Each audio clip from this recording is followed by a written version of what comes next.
Hi, welcome to the gaming capital budget case. So this case is about capital budgeting, basically looking at different investments to decide which investment would be the most advantageous for the company to take on.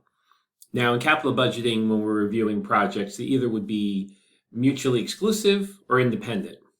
In this case, they're mutually exclusive, meaning I could only choose one of the 4 projects or 5 projects here to work on.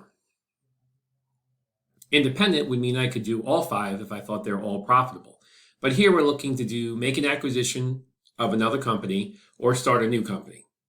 So this is called software business acquisition, could be another name for this case. So we have a large software firm who would like to make an acquisition or start a new company. So the goal is to find a company that's going to add the most value to our company.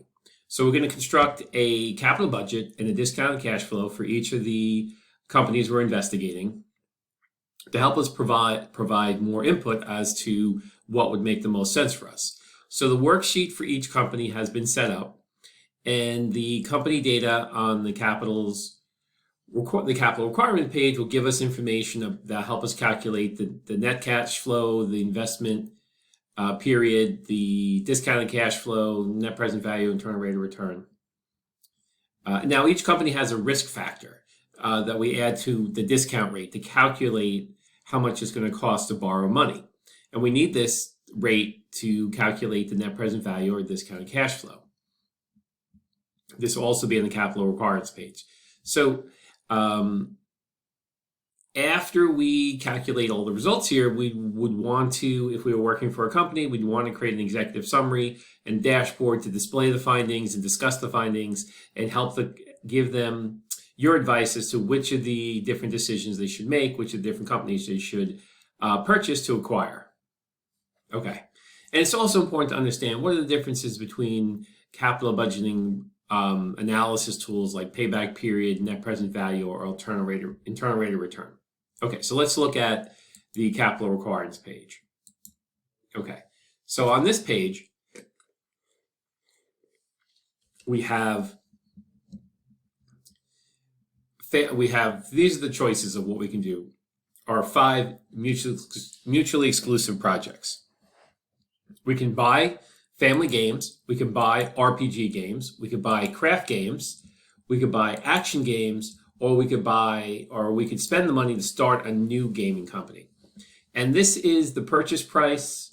These would be the purchase price for each of them, or the cost of starting this business, in addition to other costs of integration, administration, miscellaneous expenses, opening inventory, training expenses, legal and accounting. So down here, this is the total investment of each of the projects.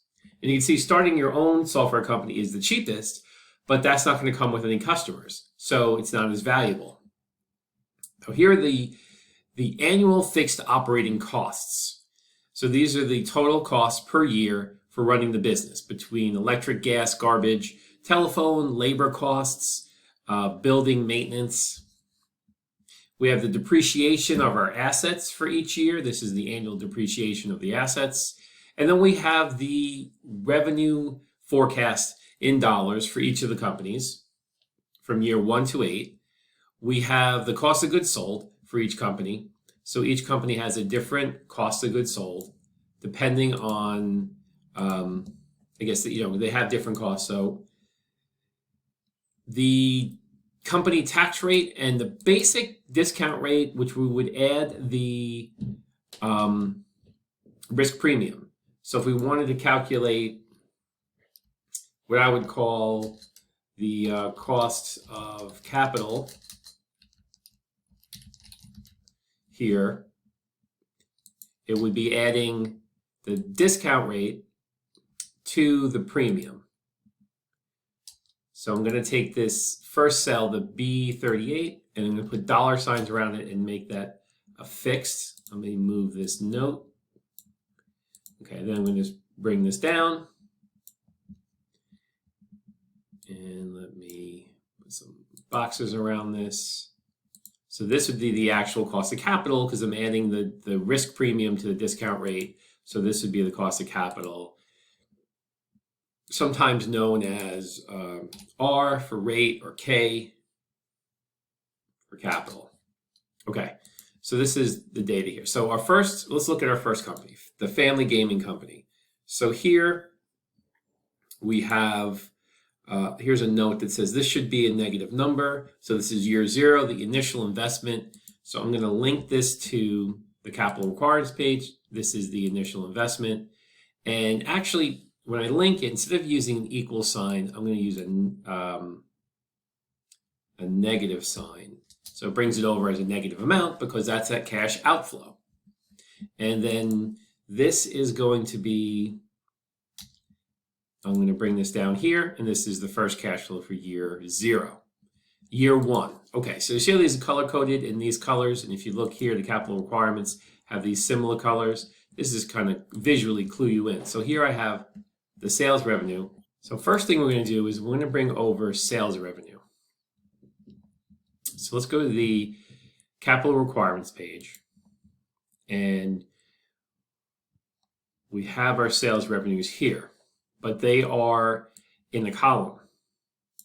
So I'm going to copy these and then go back here, and I'm going to paste special.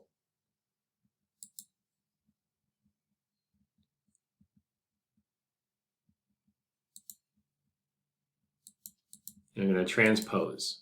So this way, the numbers come over in a nice line here. Very convenient. And now cost of goods sold, I'm going to take this amount and I'm going to multiply it by the 10%. So this is 10% of sales. So actually, I'm just going to hard code that in, times 0.10%, and that's my cost of goods sold. So the gross profits are going to be the sales revenue minus the cost of goods sold. Okay, now we're going to look at fixed operating costs. And again, we have the fixed operating costs here. So it's the same number each year. So I'm going to go back to family. I'm going to say equals, and I'm going to link this page. So where I can link it, and I'm going to hard code, put dollar signs around this B20 so it fixes that cell. Okay, so depreciation again, for this company, the depreciation is $5,000 a year. And again, I want to put dollar signs around that B23. And this locks it in, so the cell won't drift.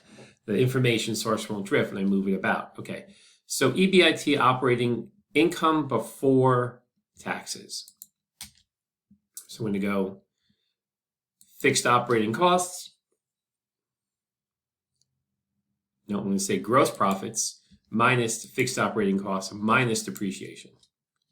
Then we have taxes on operating income. So the tax rate is going to be this times a tax rate of 21%. And it's always good to, I always want to be pulling from the reference data. So if anything changes or, I'll be able to update. Net operating profits after tax, I'm going to take my EBIT minus my tax. And then now when it says add back depreciation, I'm just going to bring this depreciation amount down here. And then for my net cash flow, I'm going to add together operating profits into after taxes plus depreciation. Why I do that is because depreciation is a non-cash charge. We used it to reduce our income so we could reduce our taxes, but we're adding it back because it's a non-cash charge, meaning that it didn't really reduce our cash. So even though I reduced our profits, I want to add it back to our cash flow, for our cash flow is a lot more accurate to the amount of money the company brings in. Now, since I set up all of these targets here, I should be able to just copy them across and fill everything in quickly like that. Okay. So now we're going to move on to the next step, which is the net present value. So here I'm going to use a financial function. So I'm going to go into formulas, insert function, and I'm going to type in net present value, go, and I'm going to pull up net present value. Now the rate, I'm going to pull the rate from the capital requirements page. So remember, we set the rate up here for the family fun games. Already calculated that.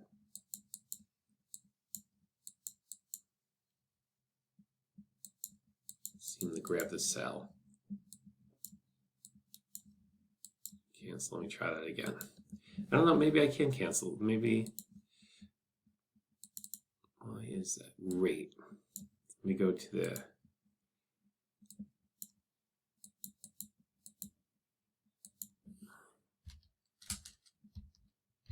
Okay. That was weird. Okay. And then values. I'm going to use from year 1 to year 8. I'm going to hit OK. Now this isn't, so if you get these hashtags here, what that means is the cell just needs to be opened a bit. And this isn't the true net present value because I'm going to have to add the opening costs in year 0. You can't, it's a weird thing with net present value. The formula isn't the best. You can't just highlight years 0 to 8 to get the calculation. You have to actually go back after you calculate years 1 through 8 and add back year 0 to get the net present value. Okay, internal rate of return, this formula makes a little bit more sense. When we install this formula, we type in internal rate of return. Okay, so these, now we can actually select year 0. We can select all the years, where in the previous formula we could only select year 1 through 8, but now we can take year 0 through 8. And I'm going to hit OK. Now the payback period is, we're looking at, we're going to explain how to calculate the payback period. So basically, I'm just going to go up here. I'm going to say, this is what I owe, and this is what I made in year. So this is basically in year 1. So I still have a negative number. So I'm going to take this plus year 2. So I'm going to put this as year 1, year 2, and then year 3. Start with this and add year 3. Actually, maybe I should, let me redo this. Put the 0, 1, 2, 3, 4. Okay, so now didn't pay myself back in year 0, in year 2. In year 3, I'm going to add this plus this. Still negative, year 4. Okay.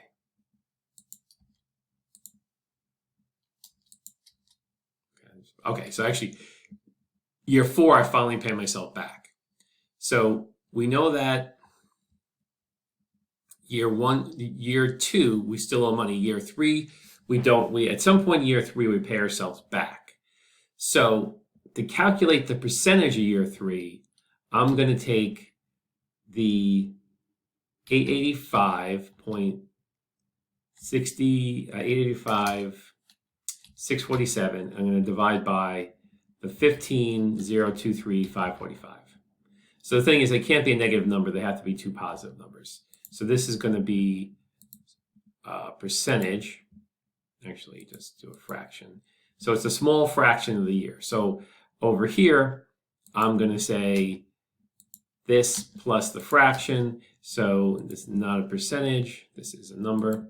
So it's going to take me 3.06 years to pay myself back. Okay, and that's basically how you could calculate it. It's just called a payback period. Okay, actually, I am going to freeze the panes starting at this top section here. So that way when I scroll, I can always see the year I'm working on. So that's always probably a good thing to do. All right. Moving down here, we have the discounted cash flow. So we're going to calculate the discounted cash flow. So for cash flow here, again, what I could do is I can take the cash flow starting in year 1.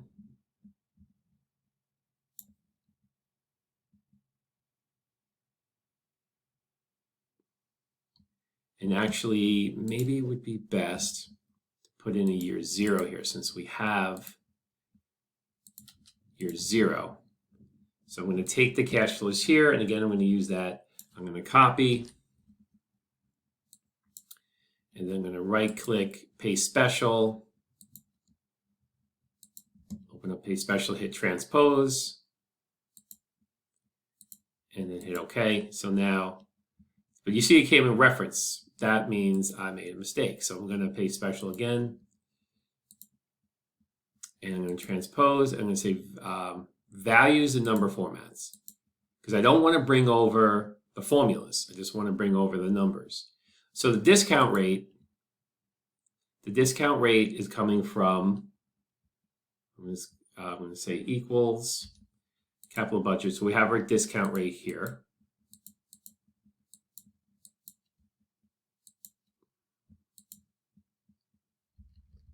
So we're going to put our discount rate here in, and I'm going to put some dollar signs around that, so I could just copy this down. Okay. And I'm going to reformat this because it's looking a little weird. I want this to be boxes, and we're going to have no fill on this. Okay. So now to calculate the discounted cash flow, we're looking at, this is a time value of money formula. So I'm going to take the cash flow, and I'm going to multiply it by 1 plus the discount rate to the power, exponent, the power of the year. But I'm going to need some parentheses in here. So basically, this is going to be a parenthesis here. Okay. And then we want to format this as a currency. No zeros, no change. Okay. So yeah, if the 0 year, it's the present value. So there's going to be no discounting on this first year. Now, because I linked the cell to the year, I should be able just to pull this down and get all the discounted cash flows for the year. But there's a mistake, because if I'm discounting, the number should be lower. This is going higher. So I need to divide, not multiply. So now if I pull this down, okay, now that makes more sense. And I'm going to do a sum. I could use this auto sum button here, just to do a quick sum. And you see how the net present value amount, the 82,648, matches. That's because a discounted cash flow is basically just a detailing or a breakout of net present value. So net present value is basically the total of the discounted cash flow. But here we're breaking it out. It's a nice double check, breaking it out by each of the levels. Okay, so that is the family games. Now, as I move through, the next three are going to be really similar, but the starting a new company, there's going to be a little wrinkle in here that I want to go over. I want to show you how to calculate this, because something different is going to happen here that you may not be aware of or sure how to handle. And I know that because I always get a lot of questions on this part. So again, we're going to start over. So again, here I'm going to look for the capital requirements, and this is the starting a new company. And I'm going to do this, change this to a negative because it's a cash out pay. All right. And then we have the sales revenue. So I'm going to go to the sales revenue for starting a new company. I'm going to highlight that, copy, and I'm going to transpose that in here with the paste special. I'm going to hit transpose, make it a little bit easier rather than typing those numbers in. Cost of goods sold is going to be this amount, and then I'll multiply that by 5% of sales.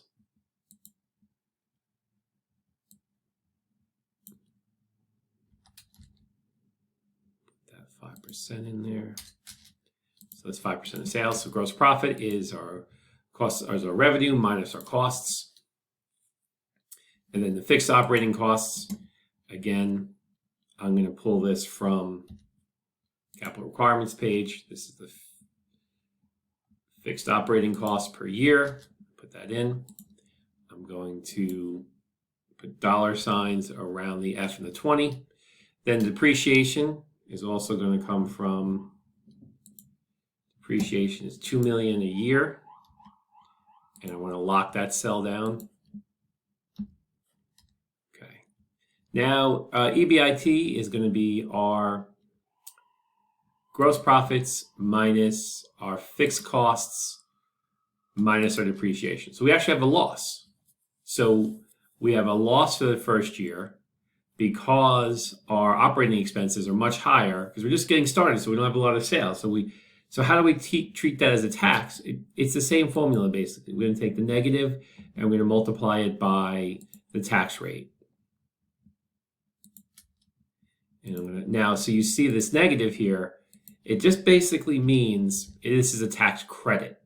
So when I do the same formula for net operating profit after taxes, it's going to be EBIT,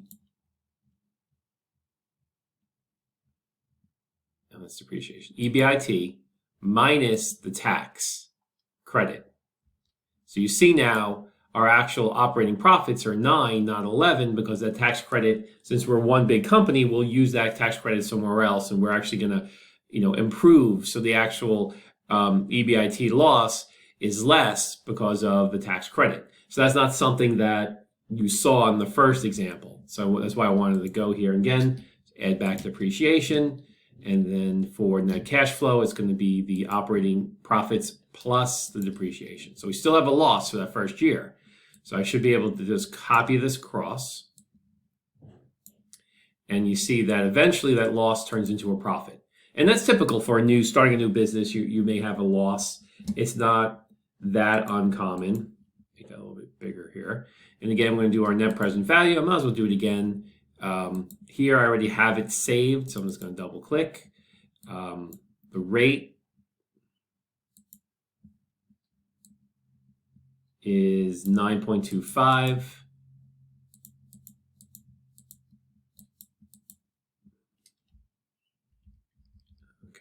That in there, and then the values are going to be year 1 through 8. We're going to leave out year 0, otherwise the formula will not work.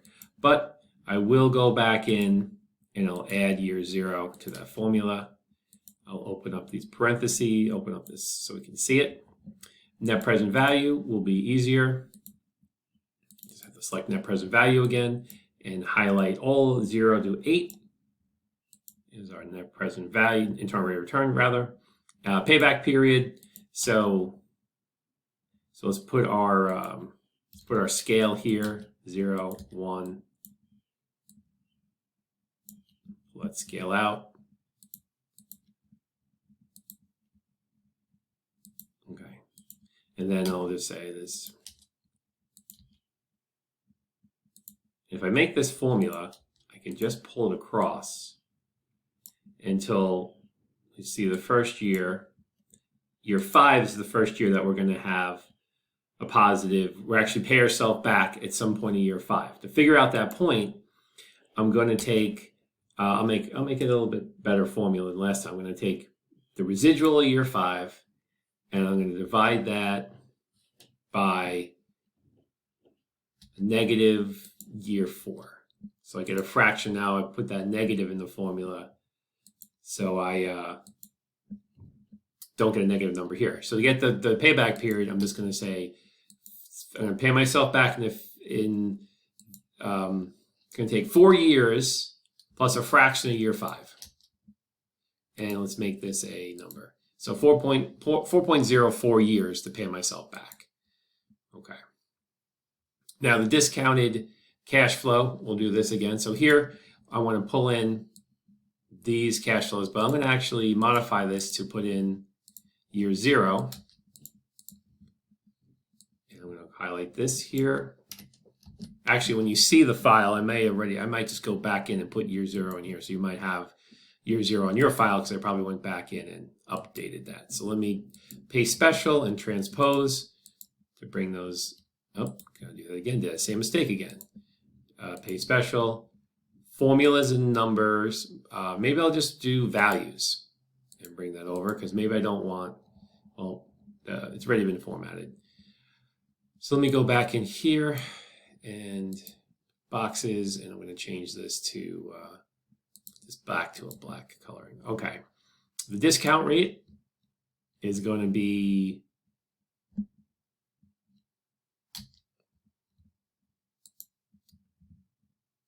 $9.25 for this company.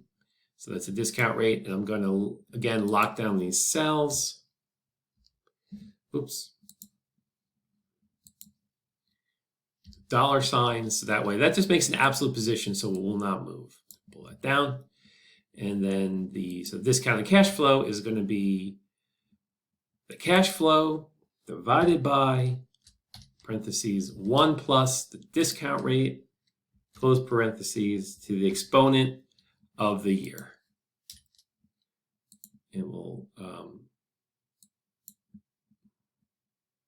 let's format this as a currency.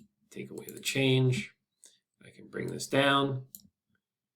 If I find the sum, clicking auto sum to find the sum of this column, and you see how it matches my net present value, which is a double check.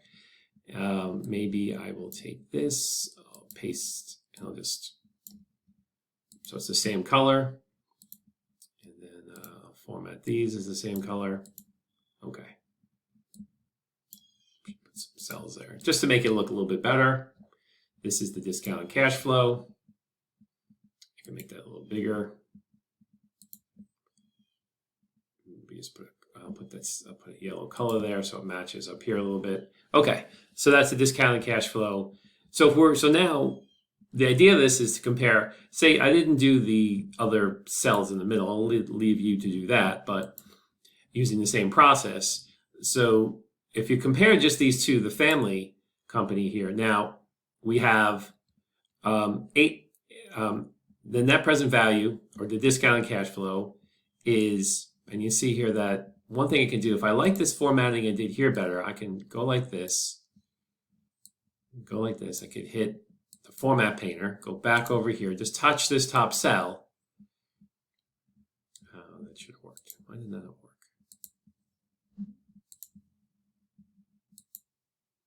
Okay, maybe let me just highlight this area then. Click the format painter. Okay, so I can keep that similar. I don't know why this is like that, but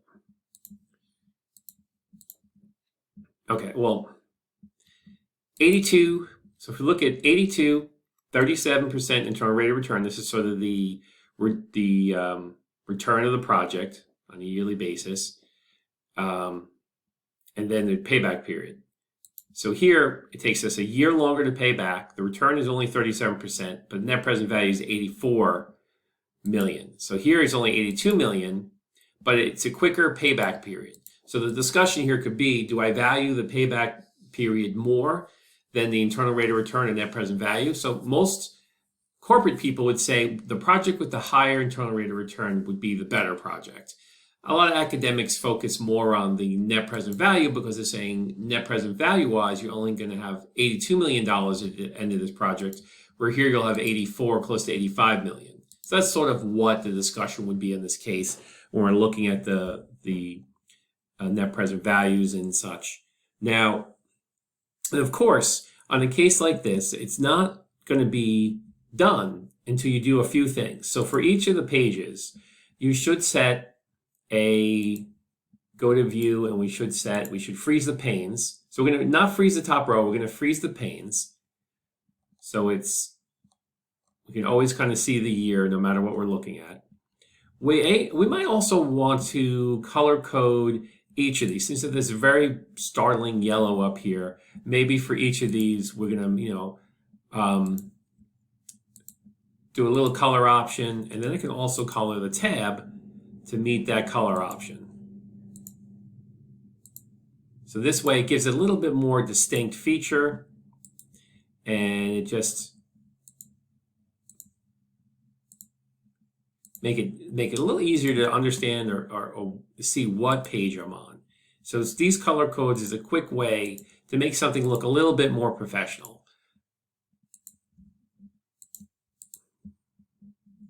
So I'm keeping the tab color the same as, and this yellow is really harsh. Like, who wants to look at this? Maybe I used blue already, so I'm going to use this light orange here. Put that in. Okay, so now I have these tabs colored to give it a little bit more distinction. Okay, so also for each page, we should, let me just make this smaller, we should set a print range. So I'm going to highlight the whole area, and I'm going to go down to the very bottom, and I'm going to say, I'm going to go to Insert, Page Layout, and Page Area, set a print area. And then I'm going to bring this, open this little page setup. If you're using Mac, there might be a button here that says Page Setup. I'm going to open this up to the Page Setup. And I'm going to keep this in landscape. I might bring this down to 90%. Or I'll say just to fit one page, because I want this to fit on one page.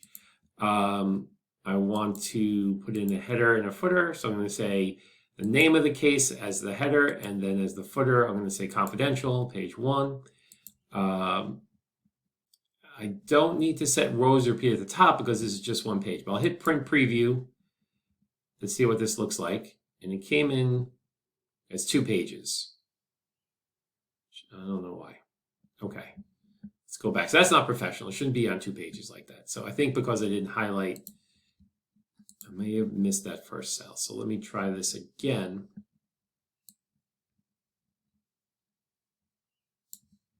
Print area, set print area. And let's look at the print preview. Again, it's giving me 2. That's a little glitch. I'm not sure why. Fit to one page.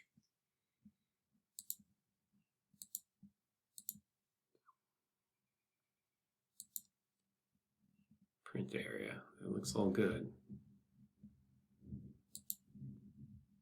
All right. Well, it shouldn't look like that, but it does. But it should be set to this one page. Okay. Because I said printed on one page. So let's go. This is a problem here. Let me get rid of this cell here. So under home, if I hit the clear, I can clear out that entire cell because it shouldn't have that cell there. All right. Let me go to the starting a new company and let's see. Maybe if I highlight this, insert, page layout. Let me clear the print area and set a print area. Maybe there probably was a print area in here already. So let me go to, I'm going to do landscape, fit to one page, header and footer.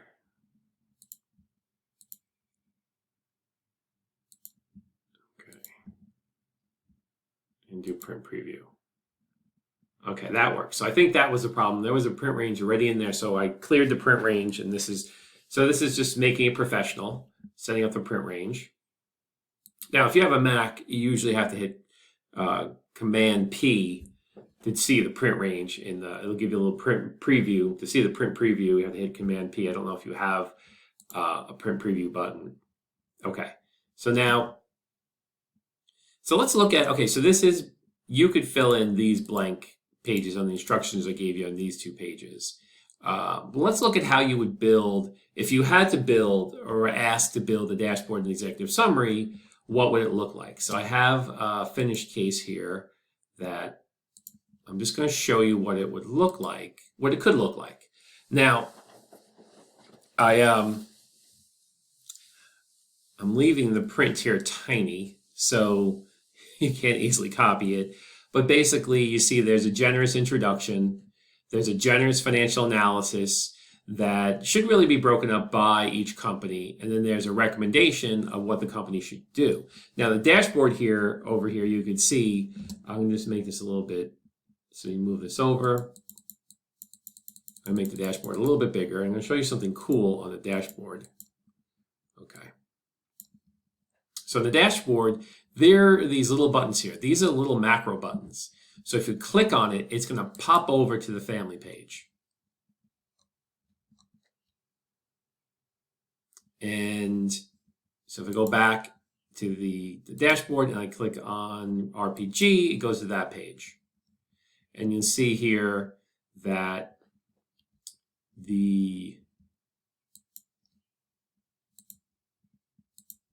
I'd say one thing they should have done was match the color like we did on our case. They should probably match the color to the color of the tab. It just looks a lot more professional, and I am being a little OCD here. I'm going to actually change this because I want to see this look better.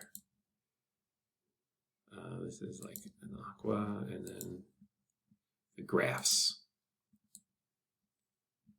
Oh, this top row, I guess. Okay. All right, so going back to the dashboard. So it's nice. You can click here. It pops you right over to the page where the data is coming from. And again, this is a macro button. So if you want to know how to do this, you can look this up on, this gives me something you could look up on. It's covering, say, like YouTube videos. But this would be a little, it's basically just giving instructions to pop over here. It's another type of macro. So here you see on the dashboard, you have a nice title. So this is a shape was added in. So if you go to, basically what they did, if you go to insert, there are, you can insert shapes.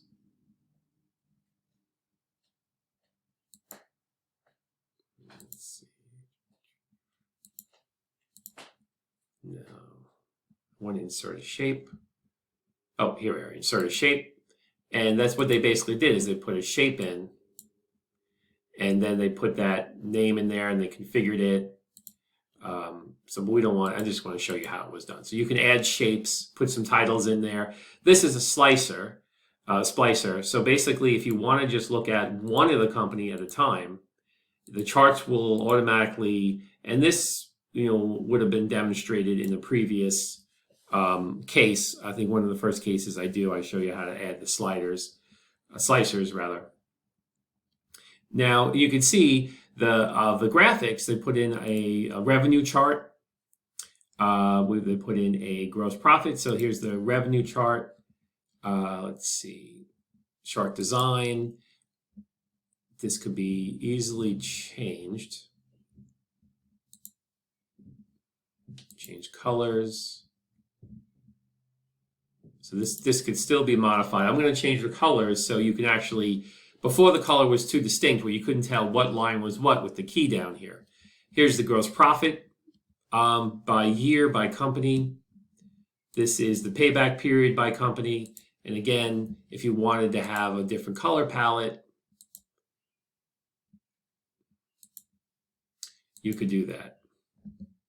I think the original color was probably best. It matches the theme. Here we have a 3D graph of the discounted cash flow and then the risk percentages. So again, graphically, the dashboard is just meant to graphically show the main elements of the case. So here we have a combo chart looking at the internal rate of return as a percentage and the net present value as a full value for each of the companies. And here you can see quite clearly that Action Company has the highest net present value and internal rate of return. So that would probably be the best choice to for the company to buy. There's some more. Let's go down here. There's some more splicers down here set up where you can look at the expenses. This is kind of neat, where you just have one expense, or you can look at all the expenses together by highlighting all of the buttons at once. And the same thing for this is initial investment by company. And then we have here payback period versus initial investment, another combo chart. So yeah, this was a pretty nice dashboard where we're just trying to visualize what happened in the case. We're trying to summarize and visualize the specifics of the case as if you're going to give a presentation and you're going to show this in a presentation. It'd be much easier to talk about these graphs in the presentation than to read out the written part of the executive summary. So again, this is just an example. If you were asked to create an executive summary, this is an example of what it would look like with a dashboard to summarize the data in a really nice way to make it look professional. Okay, so that is my video on how I would complete this case and what it could look like, just to give you a good idea of how this was done. Okay, thank you for your time. I hope you enjoyed this video.